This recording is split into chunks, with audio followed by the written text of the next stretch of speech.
Okay. Good evening and welcome to the Committee of Adjustment. It is Thursday, September the 19th, 2024, 6:30 p.m. and I will call this meeting to order.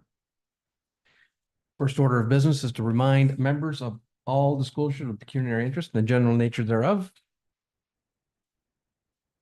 Seeing none. Adoption of the minutes of the previous meeting.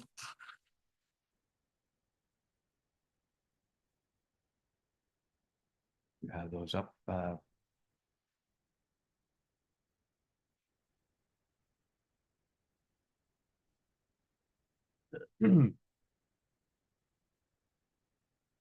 right, they've been circulated. Has anyone any concerns, any errors or omissions from the previous Committee of Adjustment meeting? If not, then we have a motion being corrected as we wait.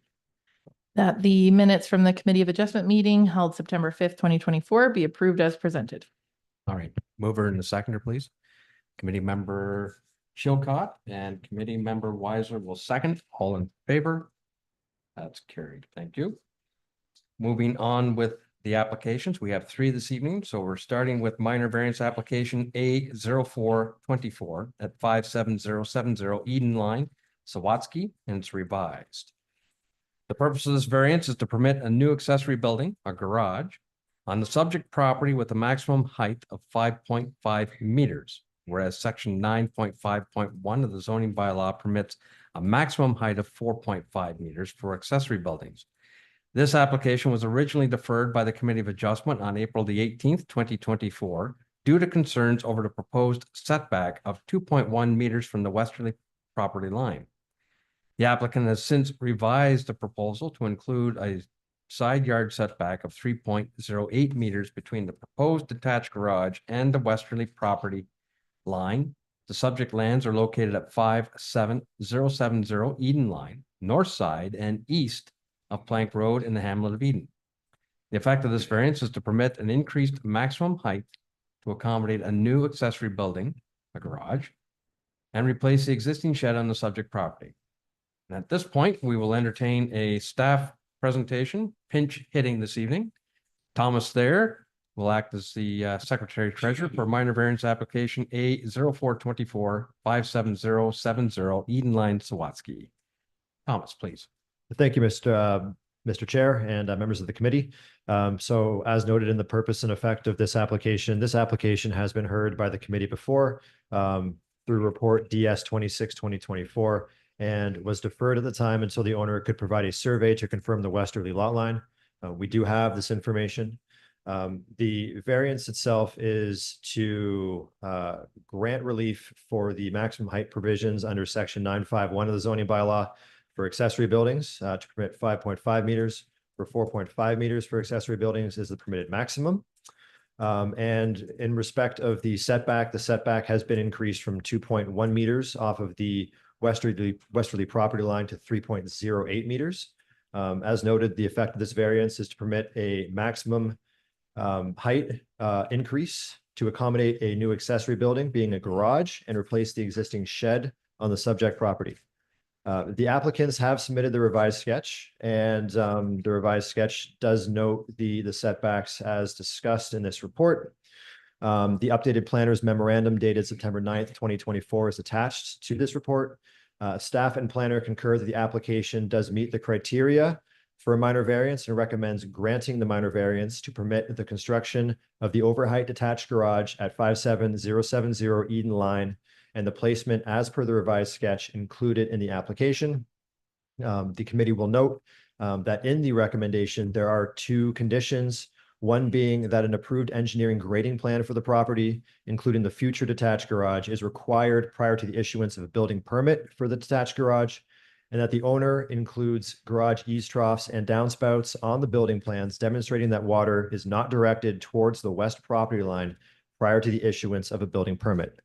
Mr. Chair, I will leave it with you in the committee. All right, thank you very much.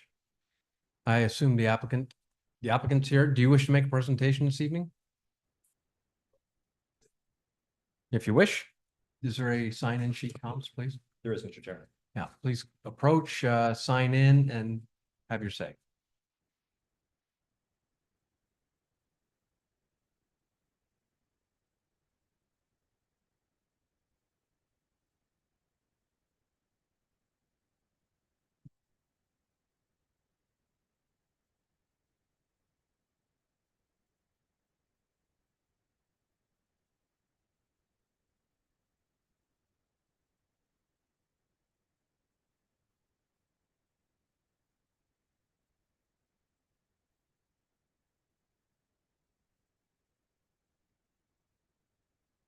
Hello, my name is Coney Swatsky, Thank you. and all I have to say is I just got the grade plans yesterday, and I am going to have the think I'm going to have that done in about 2 to 4 weeks, and that should be it. Okay, thank you for that. Any public submissions? No, Mr. Chair. All right. Opening it up for committee discussion and questions. Any questions? Discussion?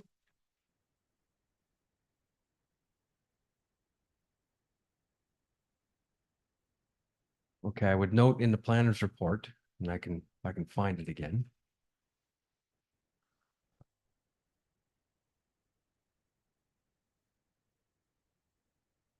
Okay. Under planning analysis, section 5. Does the variance maintain a general intent and purpose of the zoning bylaw? There's reference in here of the 5.5 meters being well below the 10.5 meters of the main building. Was there ever a minor variance application for this in the past? Do you know? Mr. Chair, I do not have that information tonight. Okay. Any other questions from committee members?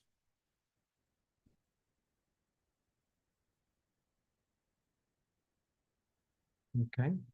All right, seeing none, we have a proposed motion before us. Reads that Committee of Adjustment Secretary Treasurer's Report DS 6824 regarding the Sawatsky-Friesen minor variance be received. And that the Committee of Adjustment considered all written and oral submissions received on this application, the effect of which helped the committee to make an informed decision. And whereas the committee agrees that the proposed variance with the revised sketch and survey as presented meets section 45(1)(1) of the Planning Act and is considered minor. Therefore, application A 0424 submitted by Cornelius Sawatsky and Trudy Friesen pursuant to section 45 of the Planning Act for a minor variance is granted to allow relief from Municipality of Bayham zoning bylaw number Z 456/2003, section 9.5.1. Maximum height for accessory buildings to permit a maximum height of 5.5 meters for an accessory building, detached garage, whereas 4.5 meters is permitted in the Hamlet residential zone. Conditions. 1, an approved engineered grading plan for the property, including the future detached garage, is required prior to the issuance of a building permit for the detached garage. 2, that the owner includes garage eaves, troughs, and downspout on the building plans, demonstrating that water is not directed towards the west property line prior to the issuance of a building permit. Do we have a mover and seconder for that? Committee member Weiser will move. Committee member Chilcott will second. All in favor? And that's carried. Good. Moving on with application number 2. Minor variance A 1624 at 53869 Heritage Line, Clark and Sullivan. Purpose of this variance is to permit a minimum lot area of 904 square meters for the proposed retained lot, parcel B, whereas section 9.2 of the zoning bylaw requires a minimum lot area of 1100.0 square meters for lots serviced by public water and private sanitary servicing. Subject lands are located at 53869 Heritage Line, north side, east of Richmond Road in the hamlet of Richmond.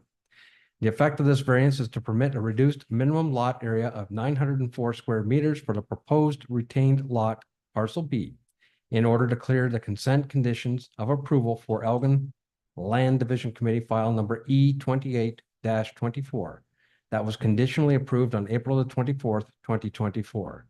The existing single detached dwelling will remain on the proposed undersized retained lot. We'll entertain the staff report now. DS 6924 regarding minor variance A 1624 at 53869 Heritage Line, Clark and Sullivan. Thank you, Mr. Chair. So Nathan Clark and Kelly Sullivan submitted the minor variance application A 1624 for the property located at 53869 Heritage Line in Richmond. The intent of this minor variance is to clear a consent condition of approval for Elgin Land Division Committee file number E2824 that was conditionally approved on April the 24th of 2024 for the creation of a new residential lot within the hamlet of Eden. I won't go in depth into the purpose and effect as it's just been read. However, the purpose of this variance is to permit a reduced minimum lot area of 904 square meters, where 1,100 square meters is the permitted minimum size. The committee must be satisfied that the application meets the 4 tests under Planning Act Section 45(1) for a minor variance. Planner's memorandum is attached to this report dated September the 11th, 2024, outlining the full analysis of the 4 tests in respect of this variance. The municipal planner and staff concur that the application does meet the criteria to provide relief from the zoning bylaw Section 9.2 minimum lot area to permit a reduced lot area of 904 square meters, where 1,100 square meters is the required minimum for lots serviced by private septic and public water. The granting of the minor variance will satisfy a condition of consent, and I am available for questions. All right, thank you for that. Do either of you wish to make a presentation? All right, thank you for that. Any public submissions? No, Mr. Chair. Okay, committee questions and discussion. Any concerns, any questions? Okay, this is just a clear condition of consent. All right, pretty easy. Moving on then with the decision of the committee, we have a proposed motion that reads Committee of Adjustment Secretary Treasurer's Report DS 6924 regarding the Clark Sullivan minor variance we received. And that the Committee of Adjustment considered all written and oral submissions received on this application, the effect of which helped the committee to make an informed decision. And whereas the committee agrees that the proposed variance as presented meets Section 45(1) of the Planning Act and is considered minor. Therefore, application A 1624 submitted by Nathan Clark and Kelly Sullivan pursuant to Section 45 of the Planning Act for a minor variance is granted to allow relief from Municipality of Bayham zoning bylaw number Z 456/2003, specifically Section 9.2 minimum lot area to permit a reduced lot area of 904.0 square meters, whereas 1,100.0 square meters is the required minimum for lots serviced by public water and private sanitary servicing. Do we have a mover and seconder for that? Councillor, Committee Member Emerson and Committee Member Weisler. All in favor? And that is carried. Thank you. Third application, minor variance application A 1724 at 7 Charles Court, Clawson. Purpose of this variance is to grant relief from Section 10.12.7.4 in the zoning bylaw to permit a maximum building coverage of 45.5%, whereas 40% is the required maximum in the R17 zone. The subject lands are located at 7 Charles Court, north side, east of Elizabeth Street in the village of Port Burwell. The effect of this variance will be to accommodate a new single detached dwelling on the subject property that exceeds the maximum permitted building coverage. Time for the staff report. That's report DS 70/24 regarding minor variance application A-1724 at 7 Charles Court, Clawson. Thomas, please. Thank you, Mr. Chair. So Martin and Marion Klassen have submitted a minor variance application for the property known as 7 Charles Court in Port Burwell within the McNeil subdivision. The purpose and effect is to grant relief from Section 10.12.7.4 of the zoning bylaw to permit a maximum building coverage of 45.5%, where the maximum is 40%. The effect would be to accommodate a new single detached dwelling on the property that exceeds the maximum permitted building coverage. The committee must be satisfied that the application meets the 4 tests of a minor variance under Planning Act Section 45.1. The planner's memorandum dated September the 11th, 2024 outlines these 4 tests as it applies to this minor variance. It's attached to this report. Municipal planner and staff concur that the application does meet the criteria to grant relief from Section 10.12.7.4 of the zoning bylaw to permit a maximum building coverage of 45.5%, where 40% is the required maximum in an R17 zone, subject to a condition to provide an engineered grading and stormwater management plan for the subject property to demonstrate that the proposal will be consistent within the previously approved grading and stormwater management plan for the registered plan of subdivision. Additionally, the engineered plan will show that no negative impacts on neighboring lands or streets exist. This condition is reflected in the recommendation before the committee tonight. Mr. Chair, I'll leave it with you. I'm available for questions. All right, thank you. I'm assuming that the applicant or agent isn't present this evening. I don't think so. Any public submissions? I am aware of one email that was circulated today in opposition to this. Has the committee had opportunity to review this letter? Okay. Let's open it up to committee questions and discussion. Any comment from anybody in the committee? Committee member Chilcott. Thank you. Based on the email that we received this afternoon, the person raised some very good questions as to when lots are small and you buy them small, why would you build a house that's too big for the lot based on our criteria, and why do we allow it? And that's a very good question. If you have a small lot, why would you? Nobody's here to answer that, but Mm-hmm. All right. No, thank you for that. It's a good question. Good observation. Any other comments and or questions?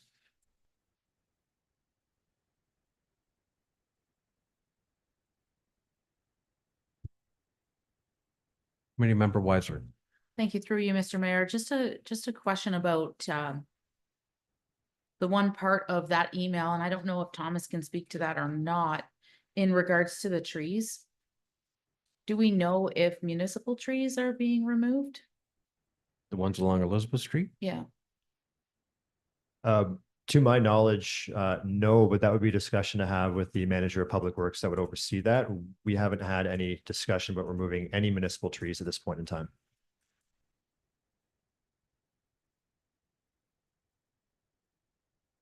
Anything further from committee members?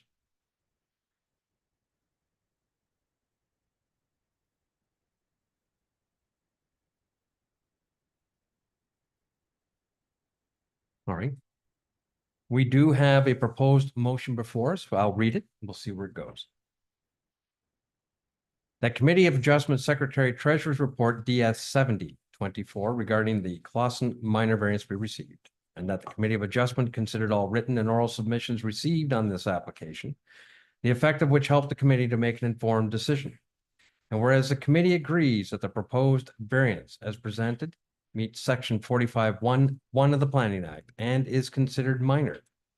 Therefore, application A-17/24 submitted by Martin and Maria Clausen pursuant to section 45 of the Planning Act for a minor variance is granted to allow relief from Municipality of Bayham zoning bylaw Z 456/2003, specifically section 10.12.7.4 to permit a maximum building coverage of 45.5%, whereas 40% is the required maximum in the R1-7 zone, subject to a condition to provide an engineered grading and stormwater management plan for the subject property to demonstrate that the proposal will be consistent with the previously approved grading and stormwater management plan for the registered plan of subdivision, and that the parcel will drain properly with no negative impacts on the neighboring lands or the street, all to the satisfaction of the municipality of Bayham.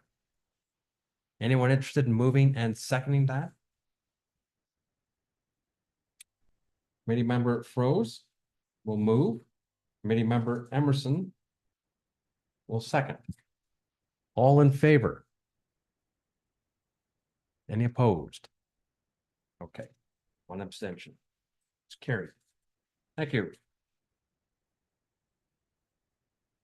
Brings us to the adjournment. That the Committee of Adjustment meeting for consideration of minor variance applications A-0424, A-1624, A-1724 be adjourned at 6:50 p.m.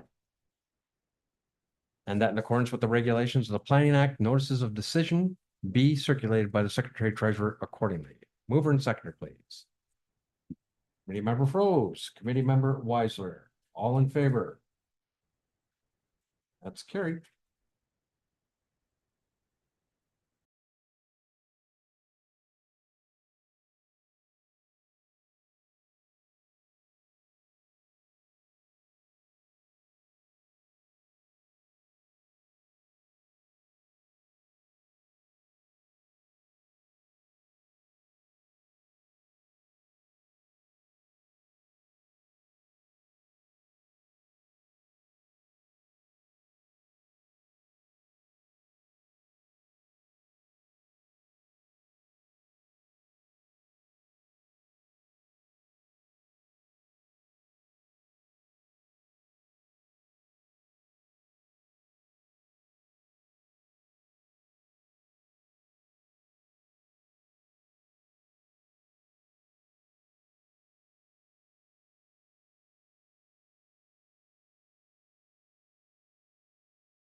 Ready? We are ready.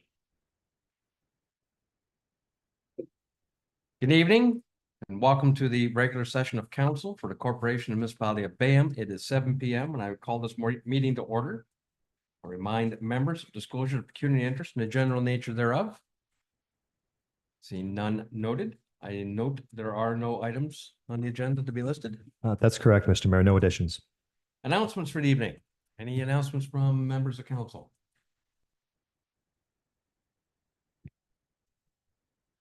Well, Thomas, you have an announcement?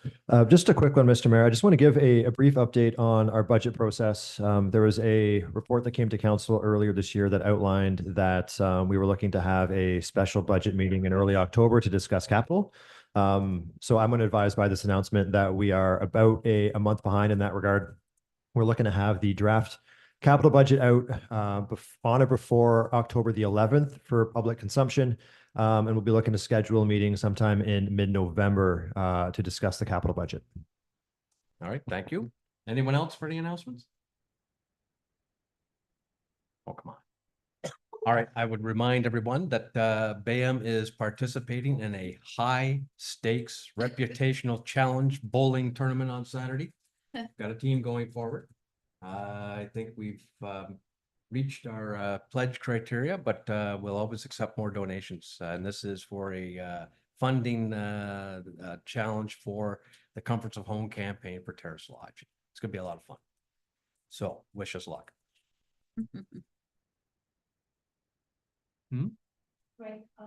Strike out?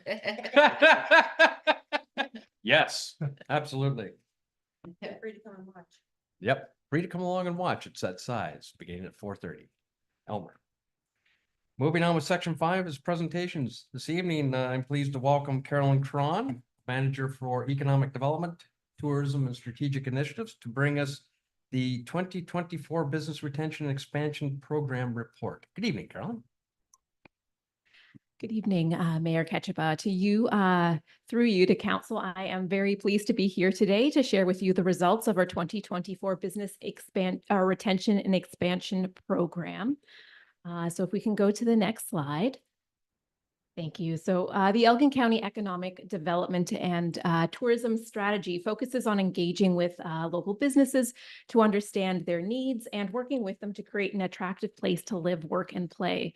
So the plan identified several initiatives and actions, including implementing a business retention and expansion program. So through one-on-one interviews, the BR&E program aims to address the needs of existing businesses, help them grow, and provide crucial data to attract new companies and support new business creation. So on this slide, you will see the breakdown of the number of interviews that we conducted in each municipality. We conducted a total of 92 interviews across the county, with 11 interviews in Bayham. You will also see the breakdown of the different sectors that were represented in these interviews, with manufacturing being the largest sector.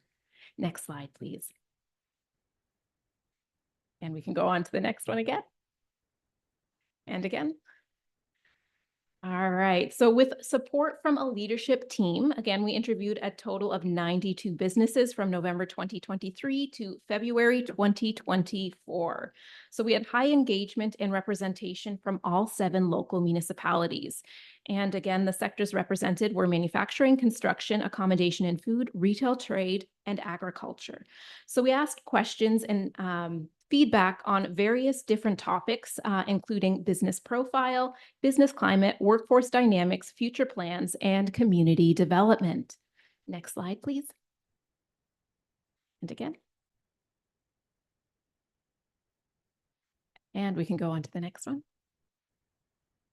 So this slide just gives an overview of the leadership team. So we did have representatives from each municipality on the leadership team, and they helped us form the questions and also review the data and provided input into the action plan as well. Next slide, please. And again. So now we'll go over the business profile of the businesses that participated in these interviews. So 95% of participant businesses were locally owned, with 77% operating from a single location. So most of the businesses had been operating for at least 3 years and less than 50 years. So 87% employ fewer than 50 individuals, and most serve customers in southwestern Ontario. 62% of them generate over $500,000 in income. Next slide. So under business climate, we covered topics such as the availability of adequate housing, the availability of serviced land, the building and development permit process, and support from the county and local municipality. So common themes included that the scarcity of housing options and the high cost of renting and home ownership impacts businesses' ability to attract and retain employees. That the lack of affordable serviced land limits business ability to grow in Elgin, forcing them to explore other municipalities. That many businesses reported frustration and confusion about the building and development process, restricting innovation and expansion. And Elgin County and Bayham was generally perceived positively, but there was still room to enhance communication by increasing outreach and promoting all regions to help address some of the concerns raised. Next slide, please. And we can move on to the next one again. And we can go to the workforce dynamics. Thank you. So we also discussed workforce dynamics during the interviews. 53% of participants reported challenges with recruitment. Manufacturing was the industry reporting the most challenges in this area. So participants reported that the main reasons for these challenges were a lack of applicants, inadequate skills and training, and insufficient relevant experience among candidates. Retention was also a challenge for 32.6% of businesses, with manufacturing being the sector, again, that reported the most challenges in this area. And the key reasons included wages, seasonality, competition, and other unspecified issues. And we can now move on to future plans. I think that's category number 4. Perfect. So 60% of participants are planning to expand within the next 2 years, indicating optimism and potential growth in the local economy. The low number of businesses with no plans to downsize, relocate, or sell also indicates general satisfaction with the business environment in Bayham and Elgin County. And we can go on to the next. Into community development. So in this section, we asked businesses for the feedback regarding what kind of development they would like to see in the next 5 years. So the main themes coming out of the interviews included improving infrastructure and services, increasing communication and marketing initiatives, making more grants available for business growth, creating more attractive communities, streamlining processes for new business, and promoting rural businesses. Next slide, please. So based on the feedback received from the participants, the leadership team, comprised again of representatives from each municipality, developed an action plan to address the main concerns and themes emerging from the program. Next slide. So a review of our community improvement plan, action number 1, is already underway. Feedback from participants regarding Elgin incentives was generally favorable, with some participants requesting more grant options for agricultural businesses. Again, Elgin incentives is the county's grant program, and these grants are designed to support business expansion and work on the property. So this review will ensure that the grants are relevant to businesses now and into the future. The lack of infrastructure was also cited as one of the main barriers to business expansion. A master servicing study can help plan infrastructure development in the county for the next 10 years and help businesses expand where they are. Again, many businesses looking to expand didn't have the water, wastewater, or hydro capacity to do that where they were located.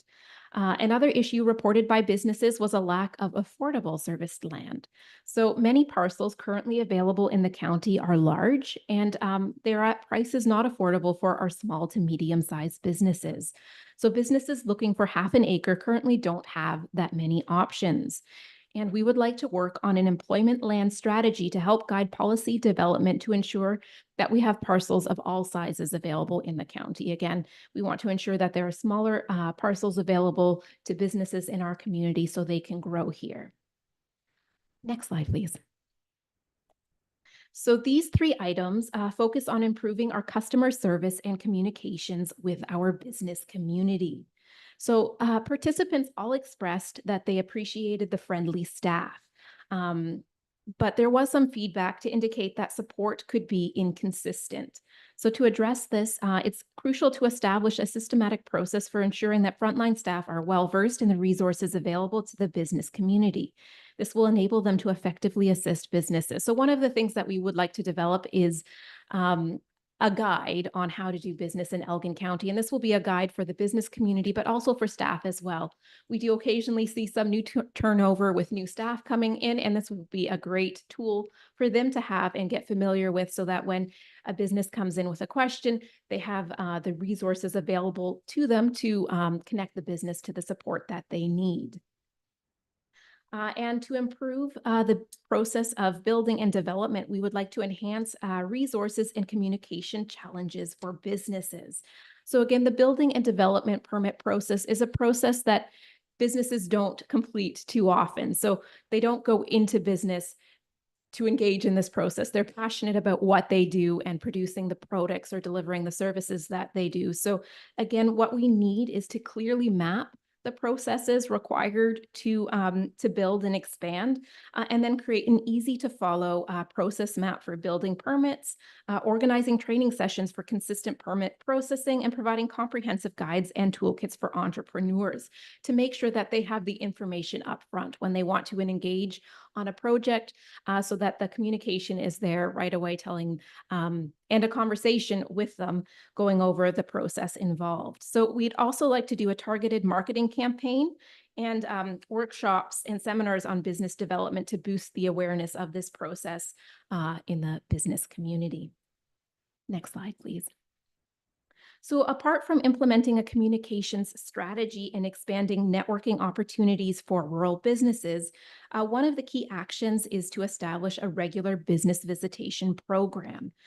So just like this program, we visited 92 businesses and it was over several months. We'd like to continue that. So each year, picking a specific theme. For example, once we have developed that process map for the building and permit process, we can engage with those businesses that have gone through the process following that resource and get their feedback on whether or not that mapping and the tools that were made available improved that process or how they found the process. So again, looking for feedback in specific areas. We could also be looking at feedback around workforce. So if we develop some workforce initiative, again, we could have a targeted campaign around that. So what we would like to do is smaller annual visitation programs focusing on specific themes. So in addition to the one-on-one visits, we're also working on a communication strategies to make sure that our information is shared in many different forms. So again, we have social media, our website, but emails. So there are many different ways. So we want to find out what is the best way to share information with our business community. Next slide, please. So it's essential to acknowledge that we can't tackle all of the issues and themes discovered in our interviews alone.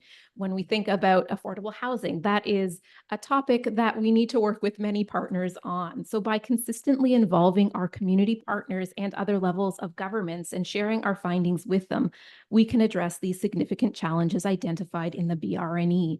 So Abigail and I, our business enterprise facilitator, we have been meeting with some of our community partners to go over our findings with them, and we're trying to find areas that we can work on together. So again, it's very important to involve those community partners on these initiatives. So additionally, we are dedicated to publicly documenting the progress made on the action plan and participating in future BRNEs if major changes are identified during business visits. So again, when we have those annual business visits, if we identify that there has been a major shift, we can start this process all over again and target a wide section of businesses to see if we need to focus on a different area. again. And that's a brief overview of the process again. And I'd like to thank Abigail Moore, our business enterprise facilitator, who helped conduct all the interviews and lead this process. And with that, I would be happy to answer any questions. Thank you for the presentation, Carolyn. I've seen this one before, so it's a good one. Any questions from members of council? There's a lot of material here to take in, and there's a lot of messaging here that we should be considering and adopting even at the local level. That was the whole intention of it. Any questions, comments? Deputy Mayor. Thank you through you, Mr. Mayor, and thank you, Carolyn, for the very informative presentation. I really appreciate it. One quick question. I'm assuming this is a living document. And the reason I'm asking, how often is your department planning on revisiting the processes, noting that often there's planning updates on a regular basis? So again, it will be a process to keep those process maps updated. So again, we'll create them, but the business guide and those other materials that we're creating, we will need to look at them constantly to make sure they're updated. So this is not just a one and done. We want to create materials and guides for the business community and keep them up to date and also take feedback. We may create something that we think is very clear, but you know, if we hear through feedback that, oh, that's a little unclear there, we'll be updating that as well. So it is a continuous process, and we do want to keep on listening to feedback from our business community. Anyone else? Councilor Pros. Thank you through you, Mr. Mayor. Yes, very nice report.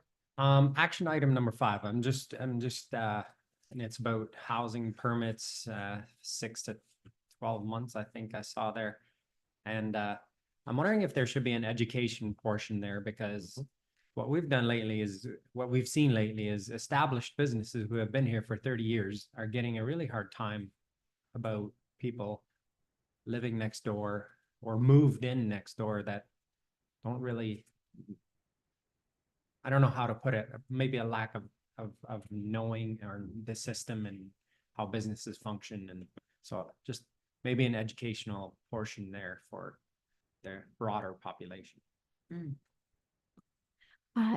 Thank you very much. Through you, Mr. Mayor, to Councillor Feroz. Yes, absolutely. We do want to do some educational campaigns. So certainly we did hear from some agricultural businesses that when there are new neighbors, they don't always understand what happens on a farm. And so we have been talking about different strategies of how to, welcome new residents. And also, if we're giving them a welcome basket, maybe that's an opportunity for a conversation around what it means to live next to a farm, or if it's a particular type of business, that's also an opportunity to talk about what that will involve. And so absolutely, there are many opportunities for education throughout this process.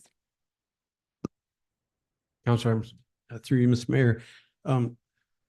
This is a question more about process, like their lofty goals and timelines. And as you go through these, how will we be updated as a council and as a municipality on the progress in these steps?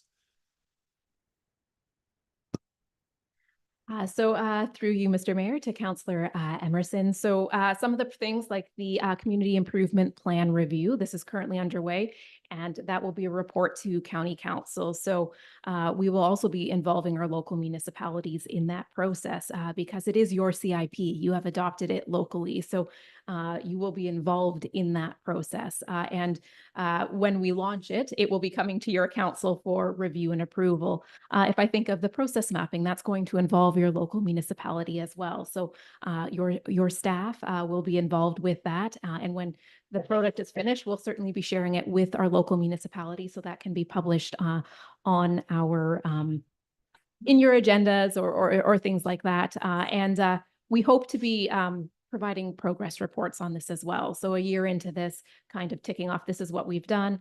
And maybe if we've had to adjust our goals, explain why and that sort of thing as well. Okay. Anyone else? Okay, no, thank you again, Carolyn. As I understand it, yes, this is the beginning. The heavy lifting is about to begin. So good luck with that. And tap our staff as you need them. Good. So we have a motion that reads that the presentation from Carolyn Cron regarding the Elgin County 2024 Business Retention and Expansion Program be received for information. Need a mover and seconder for that. Councillor Chilcott will move. Deputy Mayor Weiser will second. All in favor? That's carried. Fantastic. No delegations this evening. We're moving to section 7, adoption of the minutes of the previous meeting. Includes the regular meeting of council held September the 5th, 2024, and the statutory planning meeting held September the 5th, 2024. These minutes were circulated. If there are any errors or omissions, let me know now, please. Otherwise, we have a motion that reads the minutes of the regular meeting of council held September the 5th, 2024, and the minutes of the statutory planning meeting held September the 5th, 2024 be approved as presented. Need a mover and seconder, please. Councillor Emerson and Councillor Froese will second. All in favor? That's carried. Which jumps us all the way down to section 12, Development Services, Sustainability and Conservation, 12.1 correspondence, and 12.1.1 to receive for information. There's a number of them, and I'll read them out for those at home. Item A, notice of passing regarding zoning bylaw amendment ZBA 2124 housekeeping. Item B, notice of decision regarding minor variance A 1424 Dreger. C, notice of decision regarding minor variance A 1524 Friesen. D, notice of public meeting regarding zoning bylaw amendment ZBA 2224 Froese. E, notice of public meeting regarding minor variance A 1624 Clark Sullivan. F, notice of public meeting regarding minor variance A 1724 Clausen. And G, notice of second public meeting regarding minor variance A 0424 Sawatsky. Any questions or concerns about these notices? If not, need a mover and seconder that items 12.1.1A through G be received for information. Councillor Chilcott and Deputy Mayor Weiser, all in favor? Carried. 12.2 reports to council. We have report DS 7124. And filling in pinch hitting tonight, Thomas Thayer. Regarding to declare lands as part of the open public highway system reference plan number 11R11216, part of Union Street, Vienna. Thomas, please. Thank you, Mr. Mayor. So on June 20th of this year, council considered staff report DS 5024 regarding Jansen and PBR excavating limited development agreements. The development agreements were in place to extend Union Street to provide a legal frontage for a new developable property. On August 22nd, 2024, the municipality received the engineered stamped letter certifying that in accordance with the two development agreements, Union Street has been extended to the south to accommodate a future driveway for a severed lot with sanitary, private drain connection and water service included, and an end of street turnaround area. In light of the engineered stamp certification and the manager of public works' written confirmation of the sufficiency of the road construction, staff have authorized the release of a portion of these securities with a noted maintenance period start date of August 23rd of this year for a 1-year period ending August 23rd, 2025.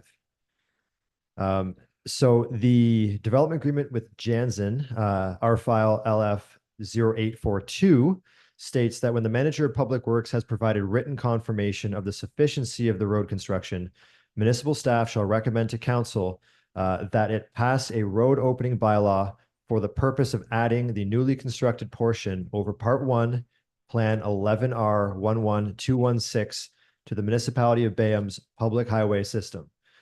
In accordance, staff wish to present draft bylaw number 2024-056 to declare the lands described as Part 1, Reference Plan 11R11216 as part of the open public highway system known as Union Street. Mr. Mayor, I'm available for questions. Thank you very much for that, Thomas. Does anyone have any questions for this? Fairly straightforward. All right, We have a motion that reads the report DS 7124 regarding declared lands as part of the public highway system, Union Street, be received. And that bylaw number 2024-056 being a bylaw to authorize and to declare lands in the municipality of Bayham as part of the open public highway system. Part 1, reference plan number 11R 11-216, part of Union Street, be presented for enactment. Mover and seconder for that. Councillor Chilcott will move. Councillor Emerson will second. All in favor? That's carried. Thank you. Section 13, Finance and Administration, 13.1 Correspondence, and 13.1.1 to receive for information. Item A, Long Point Region Conservation Authority, the Board of Directors meetings minutes from July the 3rd, 2024. Woodstock, Ingersoll, Tillsonburg and Area Association of Realtors regarding the August 2024 housing market update. Item C, Township of Springwater regarding growth and economic viability ad hoc committee resolution. Item D, Elgin County and Municipality of Central Elgin regarding the Joint Accessibility Advisory Committee. It's recruitment. Item E, Long Point Region Conservation Authority, the 30-day comment period, watershed-based resource management strategy, and the conservation land strategy. And item F, the Municipality of Bayham regarding notice of proposed sale of land. Does anyone have any item here they wish to draw attention to, ask questions of, support, whatever? Councillor Froese. Thank you, through you, Mr. Mayor. Maybe not have a question, maybe just send a message or and this is a message from myself, and I hope I would have support from some counselors as well to Long Point, that the budget time is coming up before too long. And I'd just like to say, hey, a fair budget is inflation, period. I think perhaps our representative can carry that message. I think just Oh, So noted. and Okay. I agree. Well, again, it's a little off topic, but still, nope, it's coming. Okay. I appreciate it, and I'm sure that our representative will carry that message forward that BAM is looking for a favorable budget result. Mhm. Yes. Anything here that anyone that catches your attention? I will note something for Long Point. It's the item E, the 30-day comment period. Mhm. There is an open house, I understand, October the 1st, 6:30 to 8, is it? That's correct, yes. All right, and I assume it's out there at Elm Street, at the office. If you have opportunity, set in and find out what this is going, what all this is about. And obviously not budget. no, it's not budget. Not yet. This has something to do with tweaking of mandate, so to speak, provincially driven. Okay, yeah, A lot of provincial updates. well, Mhm. a lot of provincial tweaking. It's good. Yeah. Anything else in here that catches anyone's attention? Just for interest's sake, the Realtors Association was really interesting. Listings are down, availability is down, prices are down. But that's during August. We don't know what the recent Bank of Canada rate changes are gonna do, but still, it's interesting. Anecdotally, I know you've made mention of this, Councillor Emerson, about the slowdown in the real estate market out there.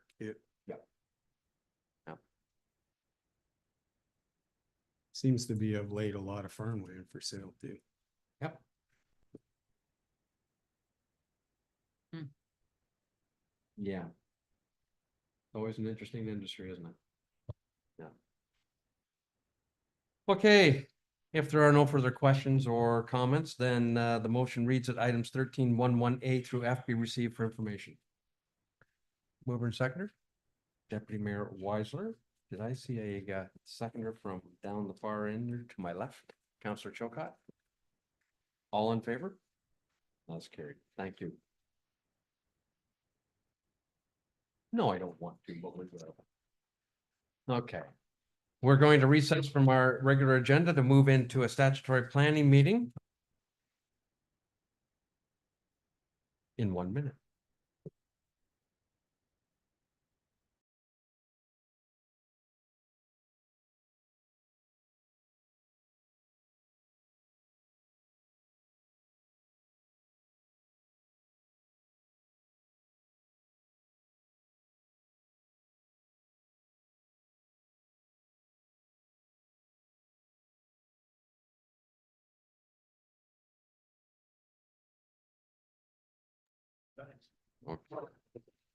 Welcome to the statutory planning meeting for the municipality of Bayham. It's 7:30, and I will call this meeting to order.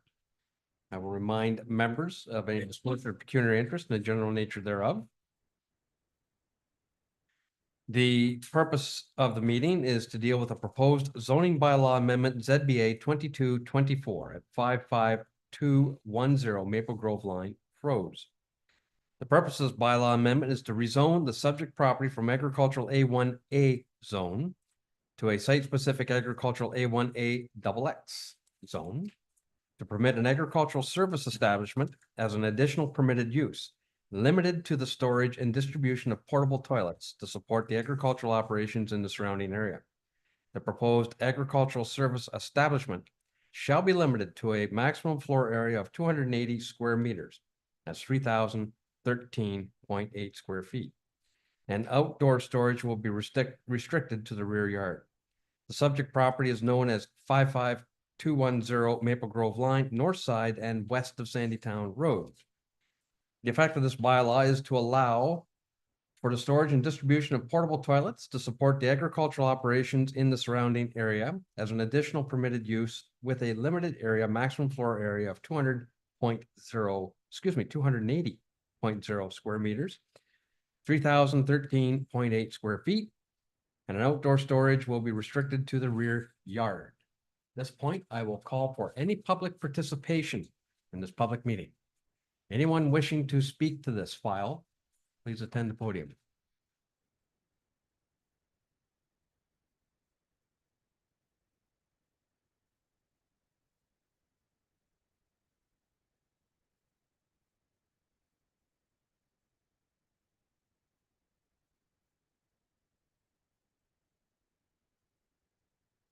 Okay, I would note that there is no correspondence for the evening, No, Mr. Mayor. no other business for the evening. No other business, Mr. Mayor. Then let's move the adjournment motion.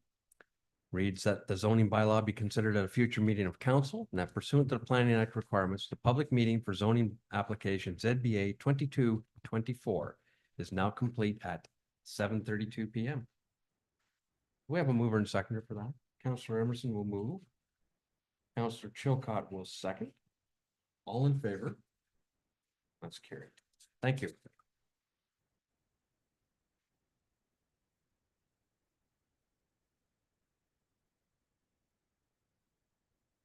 Okay, that brings us back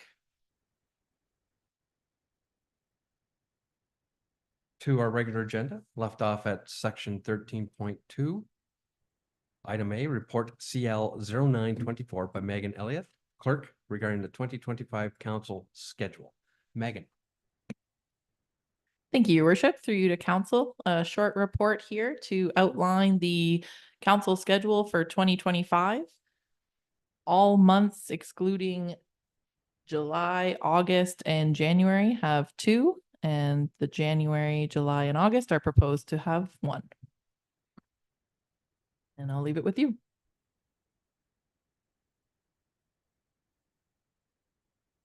All right, thank you, Megan. Why is the January date proposed for only one date? Through your worship to yourself. We did this last year because of where the dates fall for having to post the agenda would lie over the Christmas holidays, as well as any potential other meetings to do with budget might fall either in January or February. And so that seemed to work well last year. So that's what we propose this year. All right, thank you for that. Any questions from members of council? Any concerns? Of course, meetings can be added. That's correct. Right. Councillor Chilcott. Just a typo, should be 2025 for the summer recess. Where's that? Oh, Meetings in the, during Summer recess are set for July 17th and August 21st. Thank you. good catch.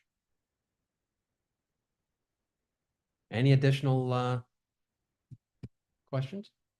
Observations? Any concerns? Okay, seeing none. Motion reads that report CL 0924 regarding the 2025 council schedule be received for information and that council approves the 2025 council schedule. Mover and seconder, please. Councillor Emerson will move. And Councillor Froese will second. All in favor? And that's carried. Item B, report CAO 3824 by Thomas Thayer regarding the consideration of additional lands for residential development purposes. Thomas. Thank you, Mr. Mayor. So this report comes to council from a motion brought forward by Deputy Mayor Weisler at the September 5th meeting. And that direction was to report back to council with additional options regarding potential surplus of municipally owned lands for residential development purposes. For some background, over the last 9 or so years after the municipality took on $6 million in debt, respecting its responsibilities towards the Ojibwa, council has made a concerted effort to decrease the size of its facilities and non-core portfolio. So the following properties have been surplus and sold off in the intervening years. So the Port Burwell Public Works Yard, the Eden Community Center, the Vienna Community Center, and the former municipal office on Plank Road, which has now been reestablished in the upper floor of the Stratfordville Community Center. So surplus and sale of these properties has decreased BAM's capital envelope and associated capital and operating costs, which has allowed us to not only service the debt without substantially raising taxes in the intervening years, but also, as of today, put aside $2.4 million into the guarantorship loan transfer reserve, with the potential for another $1.1 million coming in the 2025 draft capital budget. So this report presents to council 3 potential options for lands that may be considered for additional surplus for residential development purposes. It's worth noting in this report that no specific direction for surplus is being sought at this time. The intent of this report is to identify some options and seek council's direction if there is an option or options they wish deeper, more in-depth information on. So the first option is the Port Burwell Ball Diamond property. It's located northwest corner of Port Burwell, serves the village and area. It's an irregular shape of 1.48 hectares approximately, and currently contains the Ball Diamond, inclusive of lighting and fencing, a small pavilion with washrooms, a playground, and a portion of Addison Street, which is essentially gravel. It's worth noting that the pickleball court is actually located on the fire hall property to the north. So the pickleball court is not part of this parcel. Respecting the justification. So Port Burwell is a fully serviced community in Bayham with water and sanitary. This makes it a Tier 1 settlement area as defined in Elgin County's official plan and Bayham's official plan, which means that development should primarily focus in this area. So from a servicing perspective, the OP is clear that the municipality will place the highest priority on the location of new urban development in areas of the municipality where full municipal services are readily available. It's worth noting that from a drainage perspective, there is a municipal drain on the west side of the property. This is the Fire Hall #1 drain, and it runs from the bend in Addison north to behind the Fire Hall. From a planning perspective, as council is aware, BAM is currently undergoing its 5-year official plan conformity review led by Arcadis. Under our current official plan, the property is actually zoned residential. So it's not designated, or it's zoned open space, and it's designated residential. And the official plan designation is the highest planning document that we have. So it is the one that is applicable first and foremost. And in this regard, because there is some inconsistency between the official plan and zoning bylaw, should council choose to move forward with either additional information or ultimately seek surplus of this property, it could be worthwhile to commence a housekeeping rezoning to rezone the property from open space to a hamlet residential, either R1 or R2, depending on what type of development council wants, to align with the official plan designation, as the official plan is the municipality's highest planning document. With respect to municipal finances, So the Port Burwell Ball Diamond is a rented facility in our under our facility manager portfolio, with being the Stratfordville Hall Foundation. Over a 3-year period, 2022 until 2024, as of September 10th of this year, the Ball Diamond has generated approximately $790 in rental revenue for Bayham. It is likely the Ball Diamond is used more so on a first come, first served basis outside of the rental authority, but the municipality does not track these statistics regarding this form of usage. It's worth noting that in our current capital budget, the Port Burwell Ball Diamond has an item tied to it. That's item PR05. This is a 2026 combination funded item for the backstop and the lighting. Total amount is $200,000, drawing $65,000 from the tax levy and $135,000 from reserves. The useful life of the asset is approximately 20 years. This means that the annualized cost per year for capital is $10,000, and this does not include maintenance needs. So we do tend to the property. The property does get cut if there is any sort of light work that needs to get done, work at the playground, for instance. That comes out of our operating budget, staff time, and materials. So the annualized cost inclusive of maintenance is likely a little bit higher than that, probably somewhere in the area of 11 or 12,000. We'd have to confirm that with Treasury and with Public Works, however, should council wish another report on this matter. Another consideration is the existing recreational infrastructure. So the existing pavilion and washrooms, playground equipment are still in very good working condition, and it could potentially be dismantled and re-erected at another location in the village or in the municipality. So this would come at a cost, and in the case of the pavilion washroom, would require a new concrete pad, infrastructure lines run to the new location if necessary to support any resiting. And relocating the playground may address some of the concerns residents have voiced regarding the removal of the playground from the East Beach in the draft 2025-2034 capital budget, as the playground could potentially be relocated to a venue closer to the beach, such as the Memorial Park. Based on the above, the rental revenues received per year do little to offset any upcoming annualized capital or maintenance needs of the Ball Diamond. And financially, repurposing the Ball Diamond to residential is an option to address many aspects of BAM's budget and planning documents, including increased usership on the water and sanitary systems. So it is too early to speculate on overall net proceeds received and to speculate on a specific number of lots that could be developed, but for comparison purposes, the McNeil Court block is approximately 1.04 hectares and contains 14 lots. So it is reasonable to suggest that at least 14 lots could fit within the Port Burwell Ball Diamond lands if sized similarly. Second option for council's consideration tonight is the Corinth Community Park lands. So the Corinth Community Park is located in the northeast corner of the hamlet of Corinth. This is a Tier 3 BAM settlement serving the hamlet and general area. Parcel is triangular in shape, approximately 2.25 hectares in total area, containing a ball diamond, which is unlined and has some fencing and a backstop, a soccer pitch, which partly uses the outfield of the ball diamond, a small pavilion, a playground, and a basketball court. So at 2.25 hectares in size, the Corinth Community Park is a large park for BAM, servicing a relatively small community in Ward 3. Most of the improvements in the park are to the west side, which the main amenity space on the east side of the park is the 20-foot by 30-foot pavilion, which is, again, first come, first serve, and not subject to rental fees, which may have the ability to be relocated further west on the site to free up lands for potential surplus. There may be the potential for small-scale development in this area, 3 to 4 lots. By virtue of being a Tier 3 settlement area, Corinth possesses no municipal services. All development is private. So if a surplus of a portion is sought, there would be no front-end costs for servicing before lots be marketed, leading to greater net proceeds. From a planning perspective, and this is going to be similar to the third option as well, the official plan designation is hamlets, and the zoning bylaw identifies it as open space, OS2, same as the Port Burwell Ball Diamond.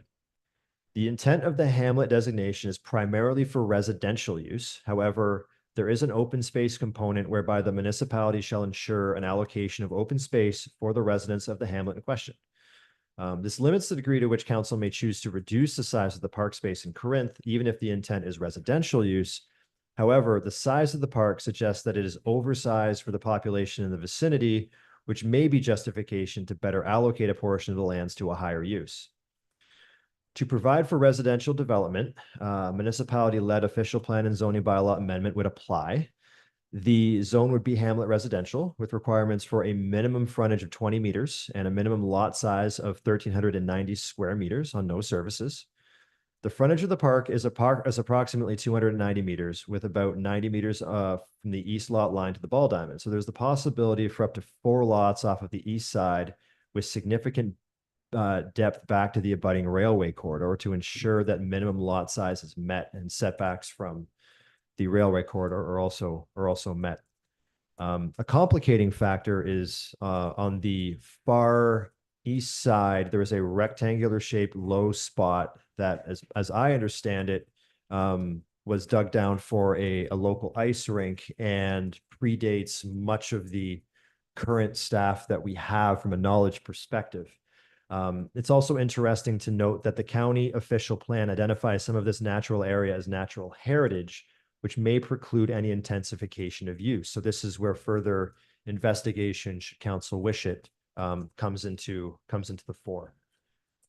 In respect of municipal finances, impacts are thought to be minimal as the pavilion and ball diamond generate no revenue for BAM, and the lack of available services means little to no front-end cost to surplus and sell the land. If the pavilion is to be relocated further west to keep it in the same park space, however, there would be a cost to dismantle and reconstruct the pavilion on a new pad, including a new laneway and culvert over the drainage ditch present in the area, because there is a pretty steep gradient between the roadbed and the park space. The third option before council is the Richmond Community Parklands.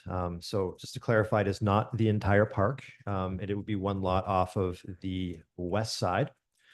The community park is located in the hamlet of Richmond at approximately 0.42 hectares, including a ball diamond, unlined and unfenced, but it does have a backstop. There is a playground and there is a basketball court with 2 nets. Unlike Corinth, Richmond is a tier 2 settlement area, which places potential development there as a better option than Corinth, but a worse option than Port Burwell. The existing ball diamond is again first come, first serve, so it's not subject to rental fees. A proposed lot off the park would not impact the playground and basketball court on the site. And this area of Richmond is a built-up area where the primary use is residential, so further residential development is in keeping with the hamlet's general built form. From a servicing perspective, Richmond has municipal water and no sanitary. So if a surplus is sought, there would be less front-end servicing costs in Burwell, but more than Corinth. From a planning perspective, the official plan designation is hamlets and it is zoned open space too. So very similar to the Corinth Park. Since the park space is 0.42 hectares, it is about 1/5 the size of the Corinth Park. So any surplus off of the Corinth Park would have a fairly substantial local impact to the size of the park. To provide for any residential development potential, should council wish it, again, in a municipality-led housekeeping official plan and zoning bylaw amendment would apply. The zone would be hamlet residential with requirements for a minimum 20-meter frontage, minimum lot size of 1,100 square meters.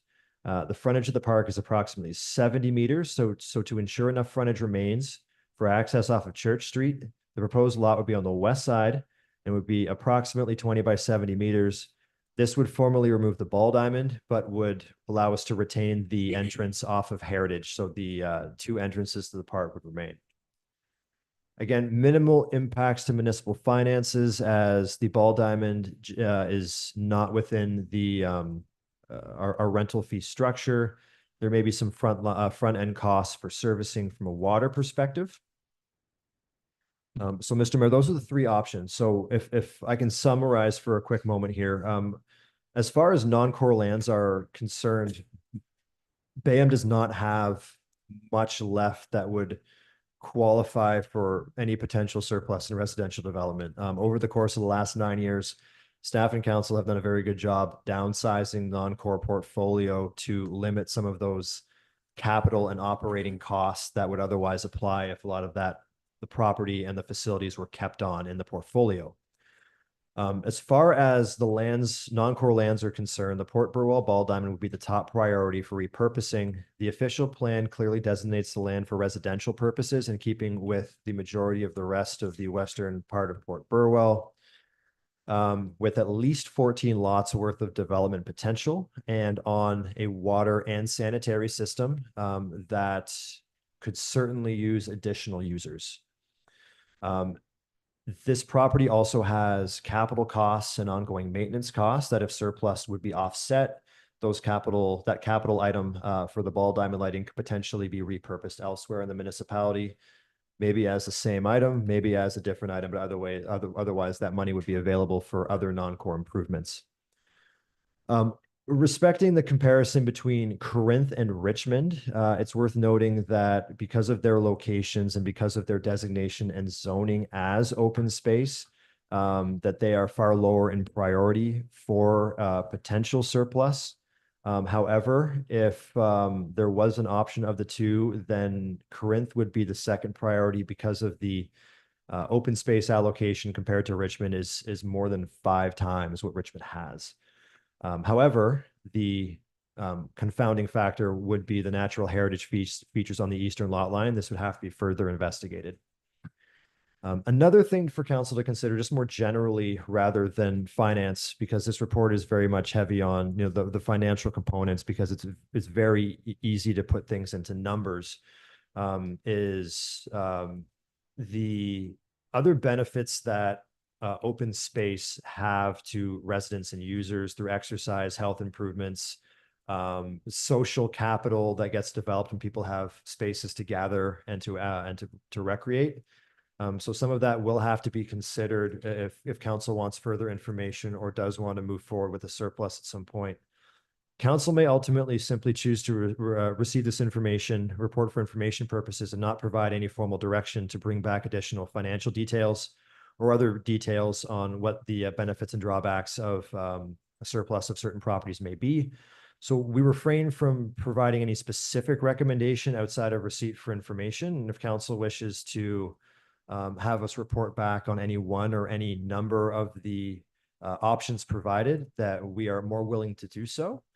I guess the last point in the report is regarding reserve health, and that if there is a property that is ultimately surplused, money could be allocated back to reserves that have been depleted over the course of the last number of years for a variety of issues, including liability issues, allocations to facilities, road projects, parks, and obviously the Ojibwa debt repayment.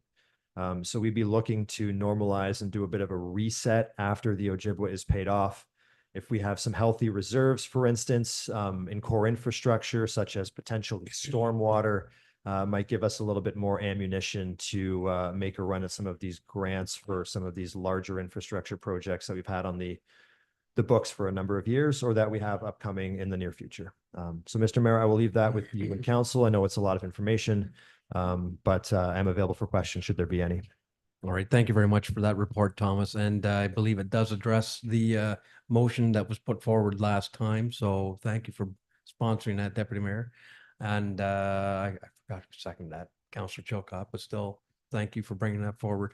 I think it's, I think it,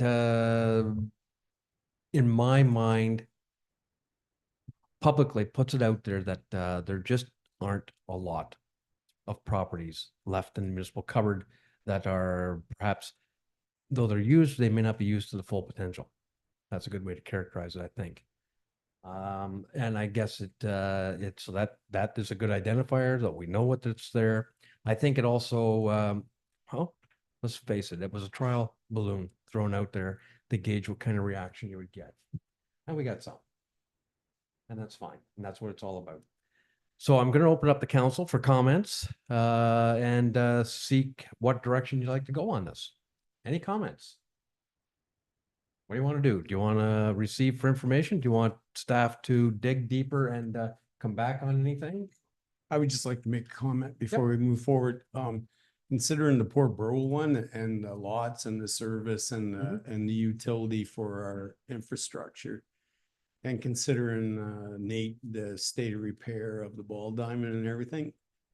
The only way that I think that would be fair, because there's definitely another consideration, is people definitely have expressed their need to keep parks and green space. Mhm. Would be take advantage of that and develop a new recreations area with some of the proceeds of that equal or better than what we have on land that's less value.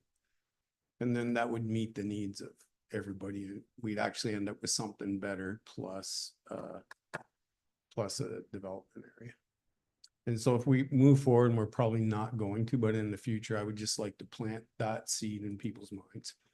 That there is a way to kind of come out where every us and all the people of Bayham come out a little bit ahead.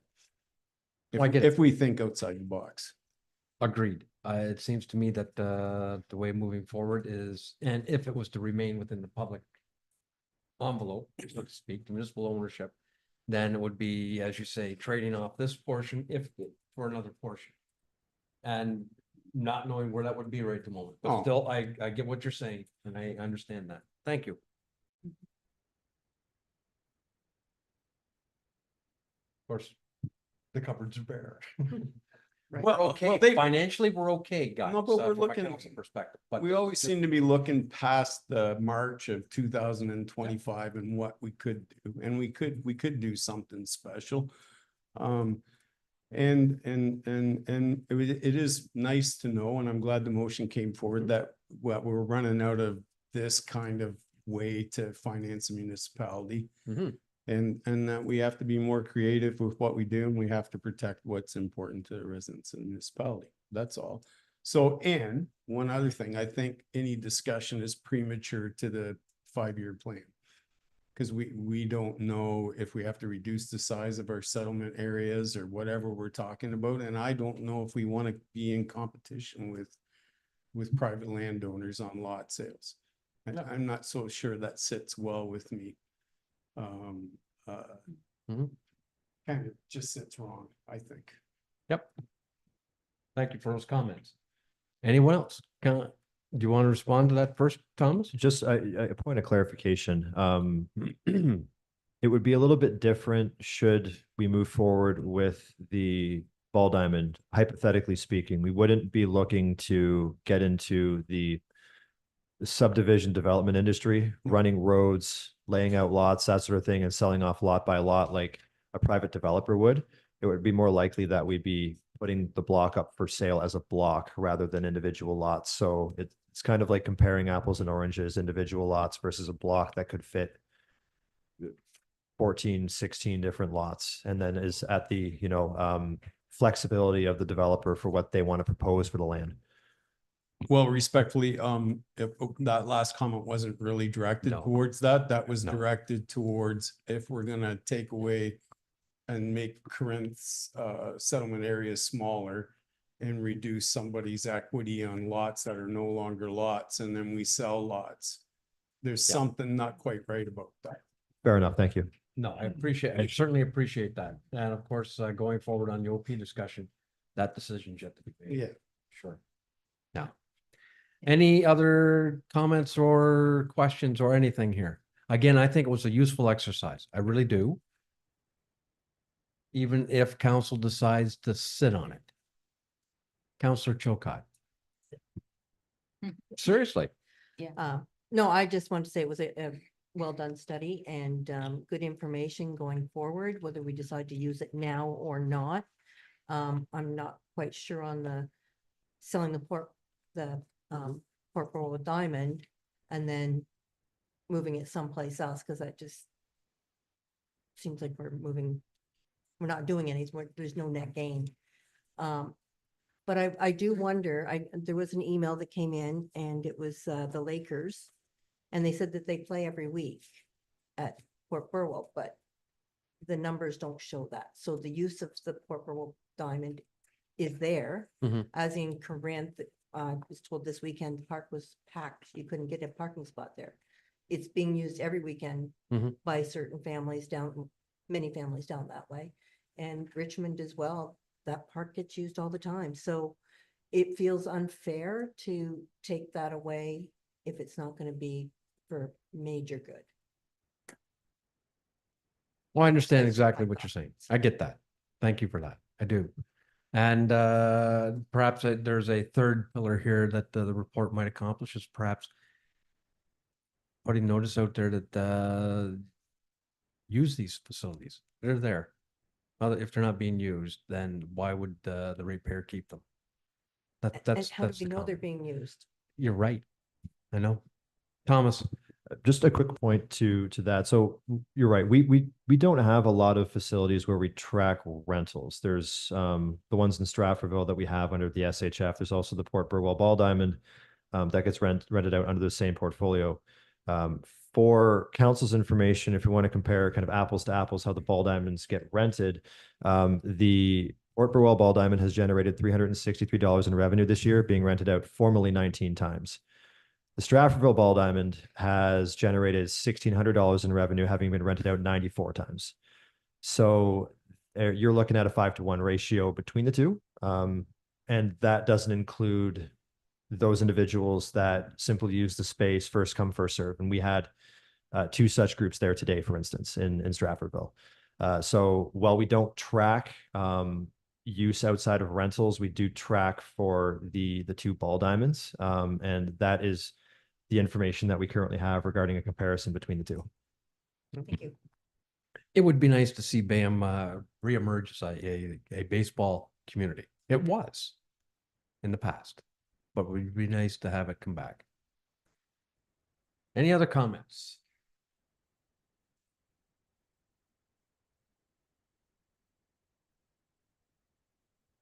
Is council simply interested to receive for information at this point? All right. Thank you again for the report, Thomas. Thank you, Mr. Mayor. Okay, the motion would read that report CAO 3824 regarding consideration of additional lands for residential development purposes be received for information. We have a mover and seconder, Deputy Mayor Weiser. Councillor Emerson. All in favor? Carried. I'm just noticing 39. What was the planning number up there? 71? I can't count that high. All right.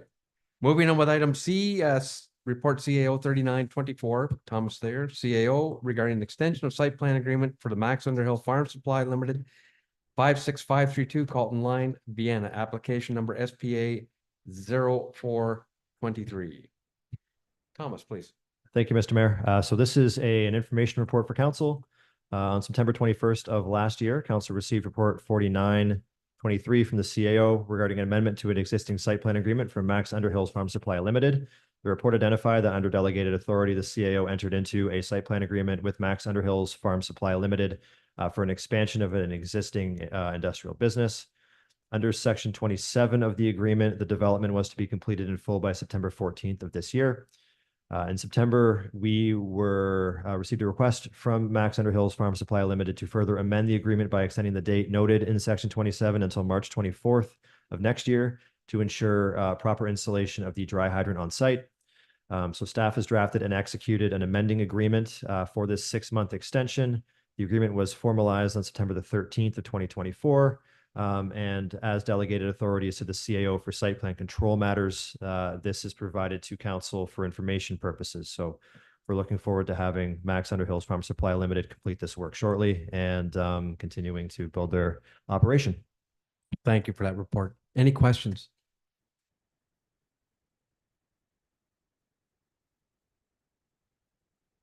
Seeing none. Motion will read the report CAO 3924 regarding an extension of site plan agreement, Max Underhill Farm Supply Limited at 56532 Colton Line, Vienna. Application number SPA 0423 be received for information. Mover and seconder, please. See Deputy Mayor Weiser and Councillor Chilcott will second. All in favor? And that's carried. Brings us to section 14 of the bylaws. Bylaw number 2024-056 being a bylaw to authorize and to declare lands in the municipality of BAM as part of the open public highway system. That's the only one. Do we have a mover and seconder for that? Okay, moved by Deputy Mayor Weiser, seconded by Councillor Chilcott. That bylaw number 2024-056 be read a first, second, and third time and finally passed. All in favor? There is no unfinished business or other business this evening, which brings us to the confirmation bylaw. So mover and seconder that confirming bylaw 2024-057 be read a first, second, and third time and finally passed. Councillor Emerson, Councillor Froese will second. All in favor? And is there a football game tonight on? Absolutely. Oh, so we don't want to drag this out. No. I believe it's moved by Councillor Froese Yes, sir. and seconded by Councillor Chilcott that the council meeting be adjourned at 8:05 PM. All in favor? And that's carried. And thank you very much for joining us this evening. Lots of material and a very enjoyable meeting. Well, Margaret's away.